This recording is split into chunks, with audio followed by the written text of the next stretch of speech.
As we are starting our discussions now, let me quickly introduce my guest for this afternoon. Tony Nadi is a Lagos-based lawyer. He is also the Secretary General, Lower Niger Congress. Which one is that? Well, that's the action platform following all of the theory that we've pursued. Is there an Upper Niger Congress? Well, you will soon see the picture of the Lower Niger we're talking about. The map you guys are partitioning Nigeria? No, just to demarcate the area we're talking about, what you call the South-South, South-East, as ethnic nationalities, federating towards working with the rest of the Union. They want to restore the constitution with which they will federate with the rest. That's what Lower Niger Congress is pursuing. All right, I guess we'll hear more about that shortly. Yes. Let's start from whether it is possible to have two major events within the next 12 calendar months. Yeah. Two major events. One is a national conference. Yeah. Two, a national election. Okay. Is it possible? Let us get the principles straightened out. There were agitations all across the country. Many of them going violent. You saw OPC there, you saw Masop here, you saw MENT there, you now see Boko Haram. Each of them is a constitutional question being raised. OPC asking how did it come that the internal security arrangement of Yoruba is now in the hands of strangers. MENT was asking how the oil and gas of Niger Delta became the property of Kano people. Boko Haram is asking why their Sharia life is disrupted by Nigeria that has brought democracy without a discussion. Masop and Biafra, we all know.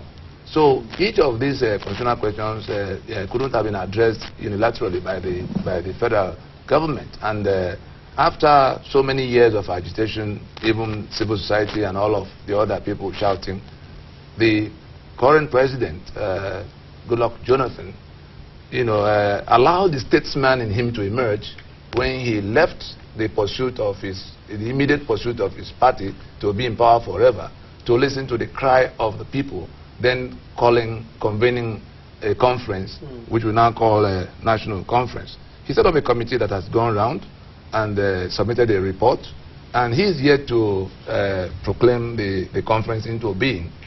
And the logic of the situation is that the outcome of the conference should be the basis of the next electoral business. Because it is the constitution by which the country is to be governed that has to be reworked in that conference. It therefore came as a surprise that Atahiri Jega will, in the midst of all of this, roll out a timetable as if to say, as if pointing to the face of the president and saying, go to hell, you and your conference, election must hold in 2015. Shouldn't the election hold in 2015 if we are following the calendar of election, the election cycle in Nigeria? And is Nigeria meant for elections or elections for Nigeria? I ask that because we who have pursued this constitutional change so peacefully but consistently over the years, you saw how we came to Pronaco, you saw how we went to court to say that the constitution could no longer hold. And after 15 years plus, we now come to where it's almost being resolved peacefully, and somebody who ought to know better. I don't want to call him quota professor because he doesn't sound like one, but I'm sure. And I would like you to be mindful of that. Yes, yes. He is a renowned professor. Yes, I don't want to call him anything else. Okay. I'm saying that if he does not know that in 1964 an election was scheduled, but there were events in 1962 that collapsed the constitutional order in the Western region, in which this same madness going on now over who controls power between the center and the regional government, this same type of thing unfolding in Port Harcourt.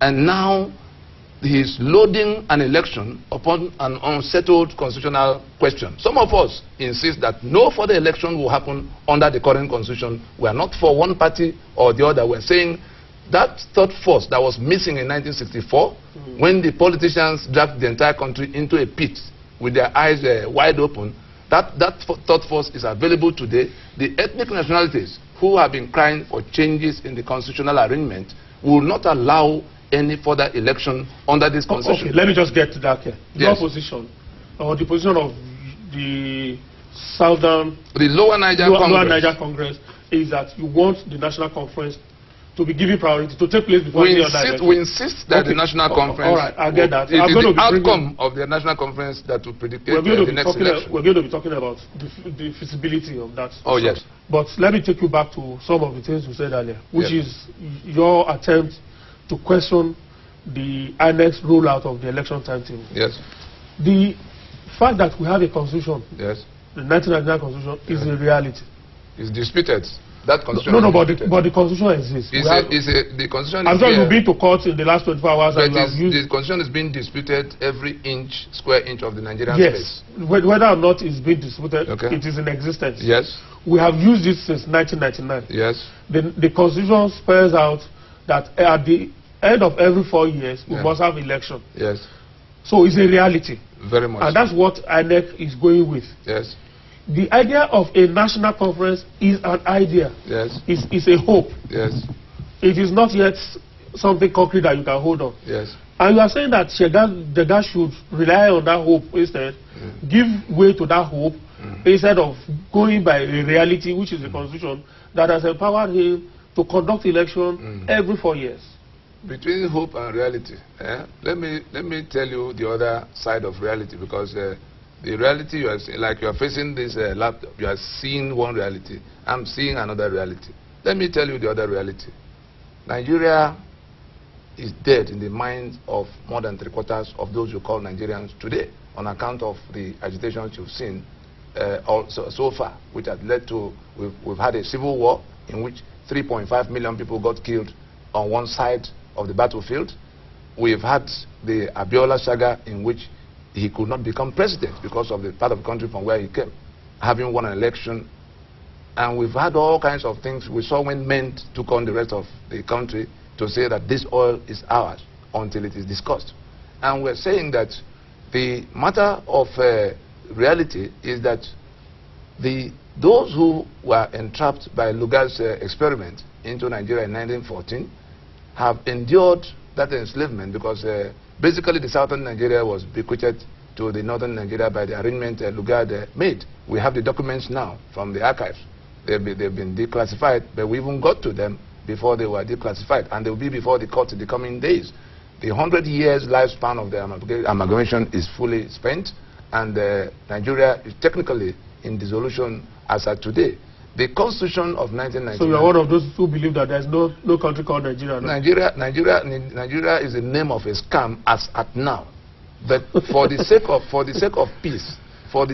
peace, we were the first. No group could lay claim to having done more to try to make out a union that will survive, a union that will stay in place, than my group.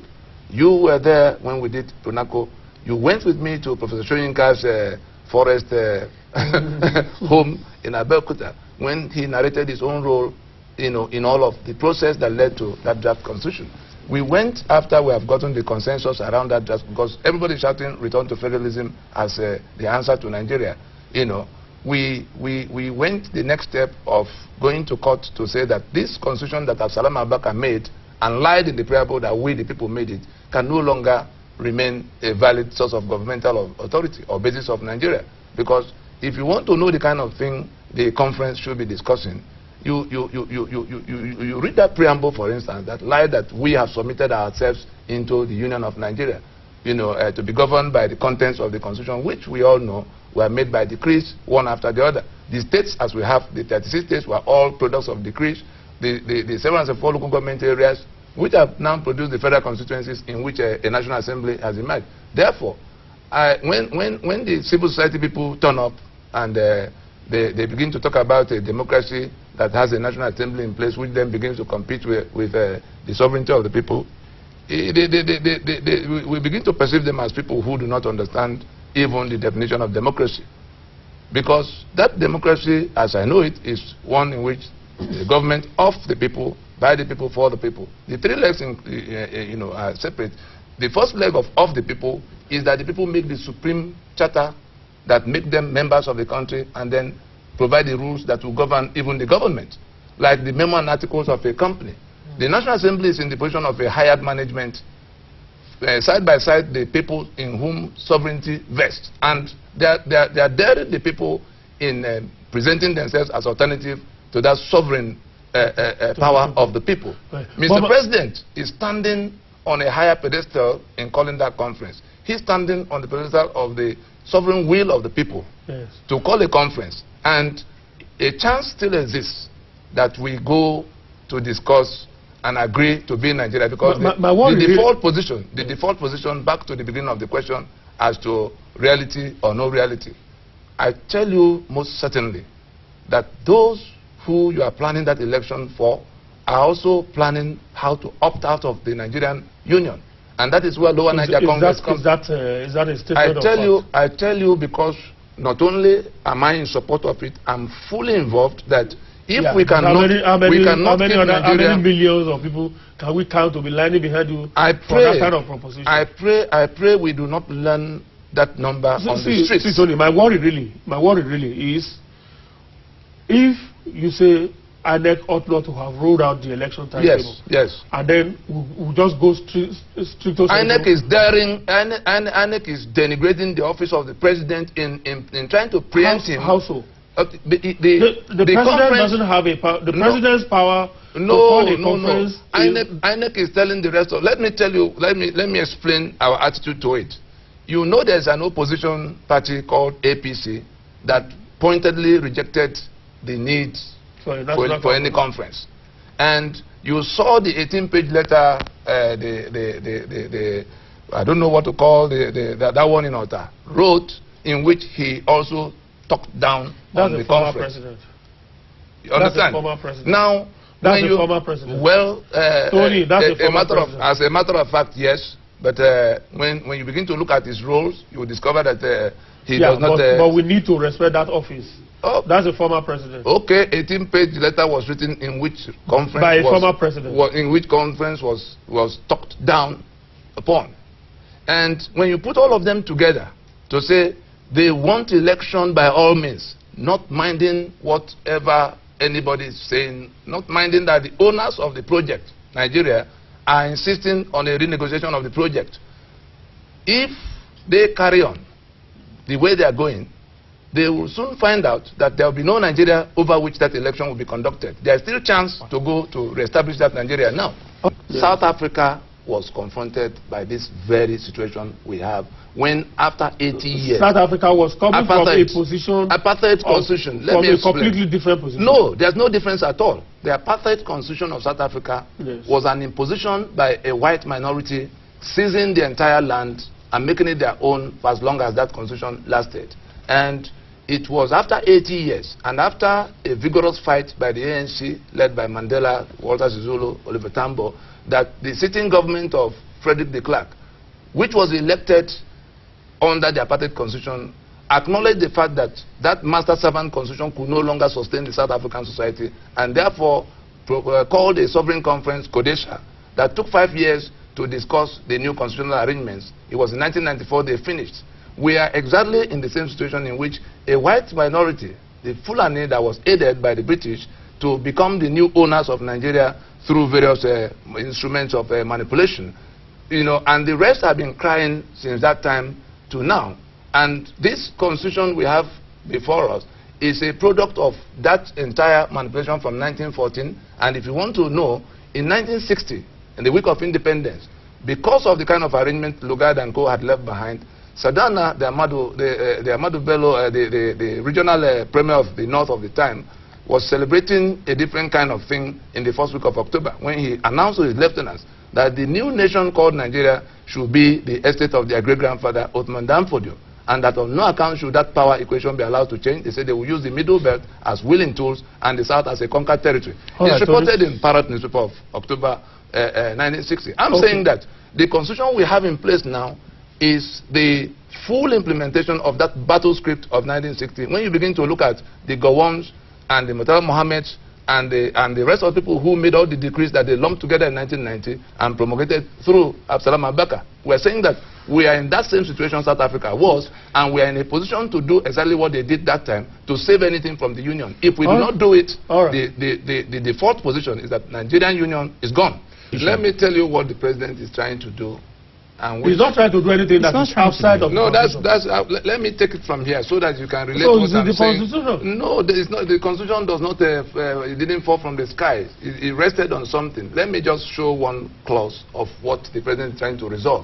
And if he's not allowed to resolve it, will resolve itself. Yeah, but because the president is trying to use this same constitution to resolve that exactly. crisis. And the way to preserve so the constitution exists. The suit we filed in court challenging the legitimacy of the constitution recognizes that it does exist, and the relief we seek is that a process be initiated to rework the entire thing according to the wish of the people as against the imposition that it is.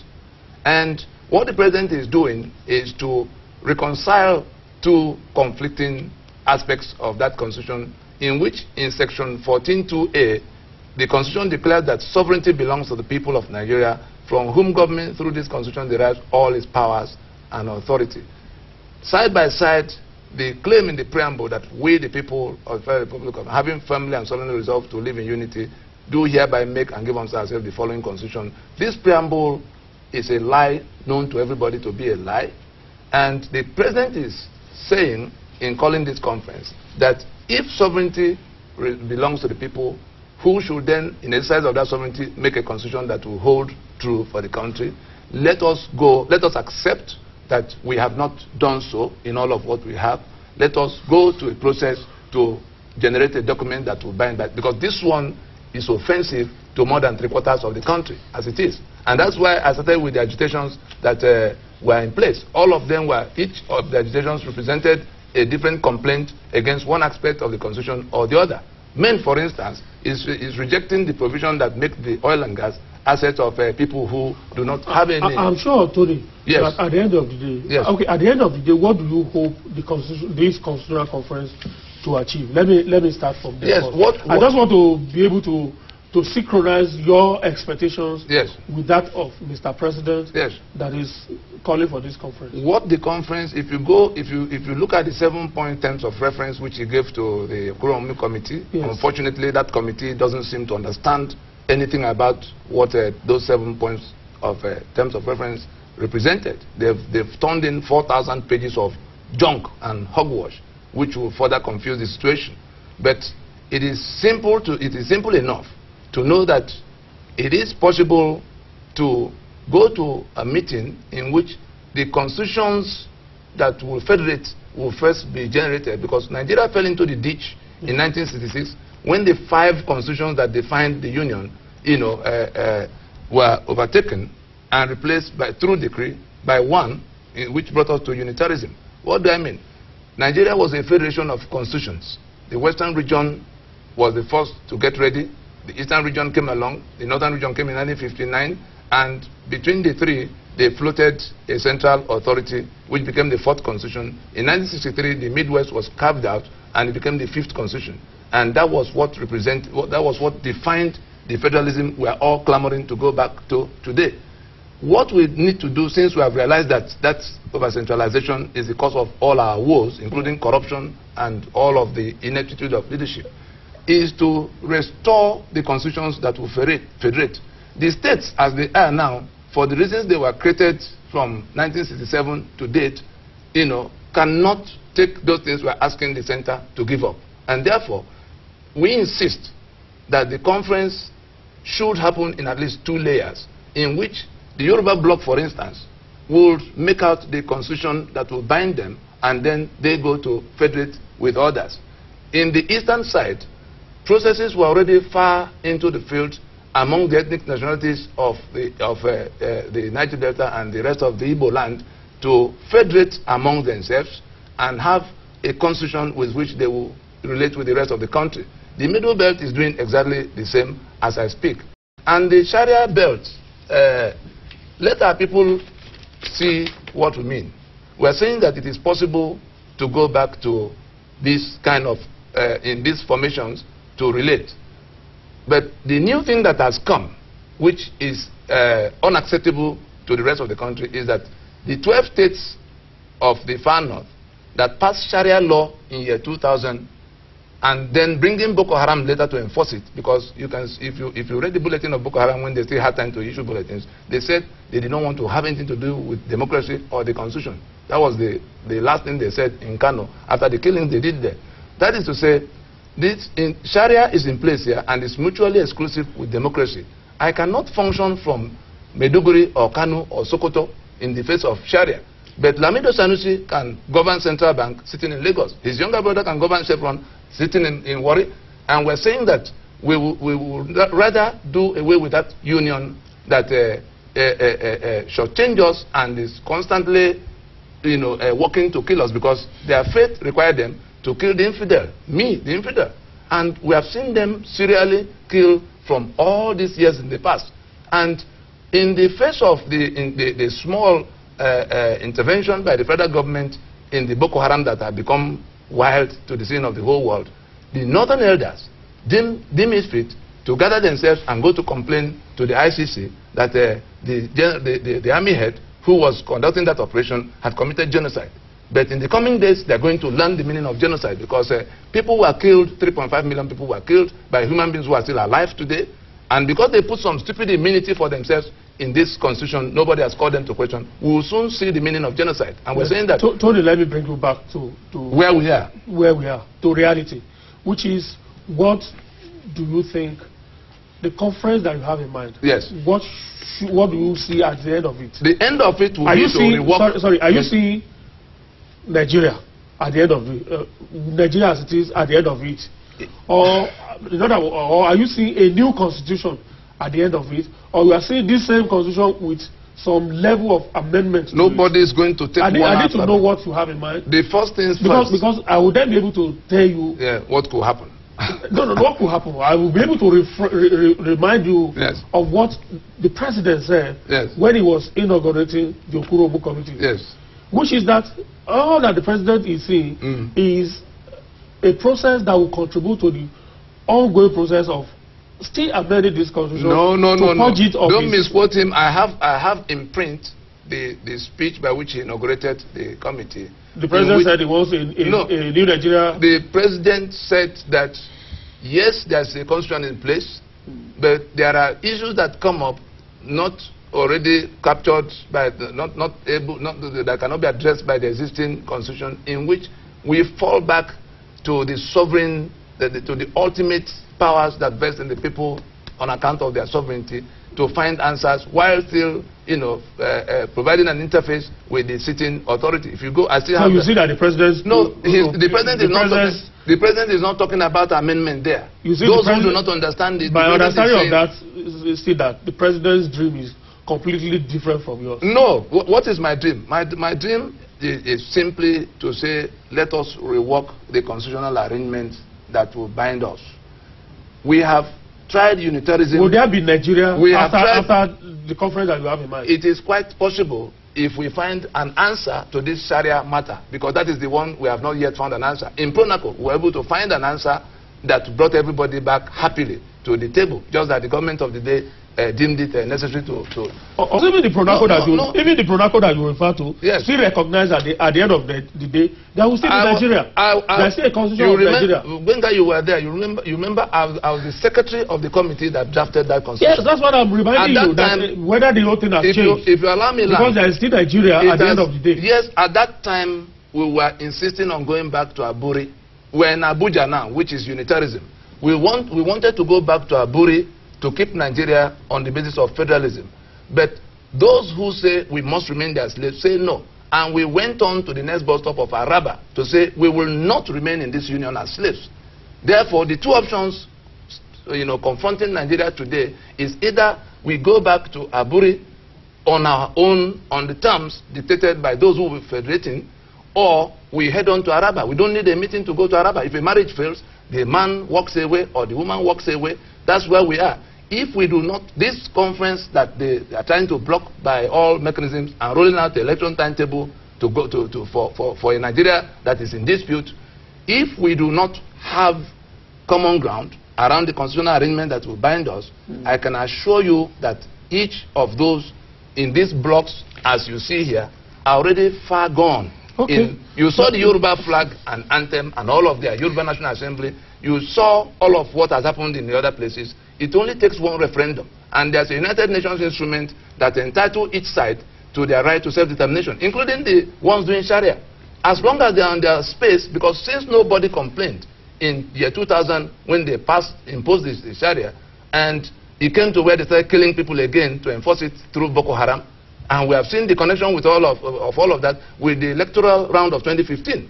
We are saying that if we do not resolve these issues, we will not allow even one more election on the basis of the constitution that enslaves us. How will the conference solve the problem? We reject Nigeria as defined by force. The ethnic nationalities. The same people who jubilated when ANEC rolled out the election timetable? Well, the political noise can be generated by people who have no jobs and who have stolen enough money to make noise. But if you go to the referendum of it, more than 75% are on the opposite side. And the things they are complaining about, which you don't seem, which my brother here doesn't seem to understand, what renders the constitution unusable in the face of what confronts us is first that preamble that lies that we have submitted willfully to the union. Nigeria has become a disputed construction site in which more people are working for pulling down the unitarism that enslaved them than those who are building. And I happen to be one of those working very hard, like Mandela and Oliver Tambo worked to pull down the apartheid constitution, to pull down the construction of Nigeria on this basis.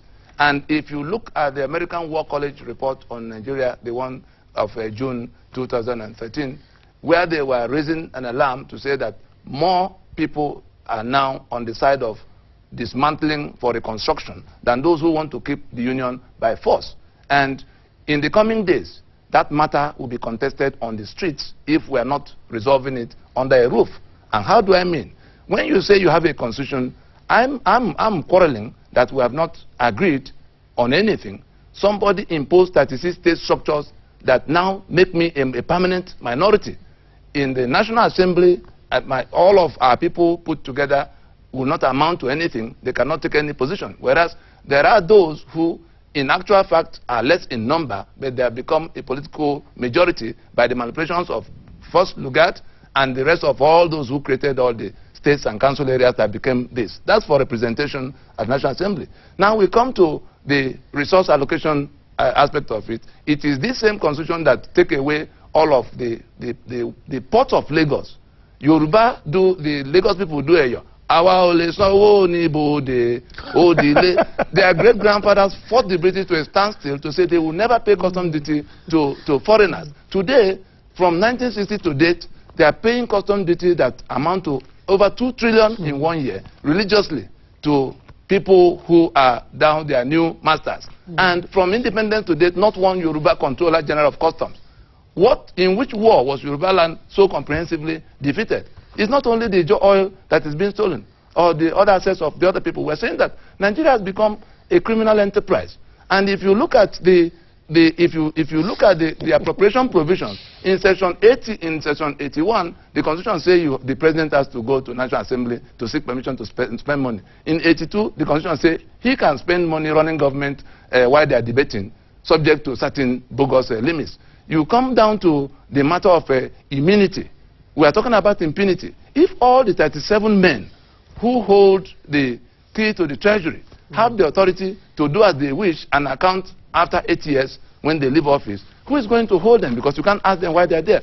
And the 68-item exclusive list, in which many things that should have been the business of the region is now the business of the center. Our time is far gone. Let me just ask you in 10 seconds. I need an answer. Okay. Right. How hopeful are you now that we can even achieve this conference with the way the whole thing is going, with the enormity of work that needs to be done? Do you think is an idea that can be achieved within 6 months? Benga, if not being in government, yes, Prunaco was able to assemble 164 ethnic delegations for a period of 1.5 years, and we have a draft constitution which has been endorsed, by across the large majority. If we could do that, there's no reason why government joining us now should not be able to work out whatever it is that we want adjusted in our constitutional arrangement. So it's achievable? It's achievable. Okay, all right, thank you.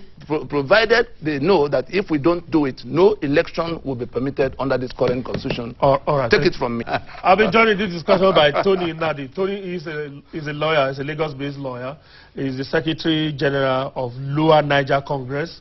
Thank you, Thank you, Tony. It's been a long while, really. Thank you.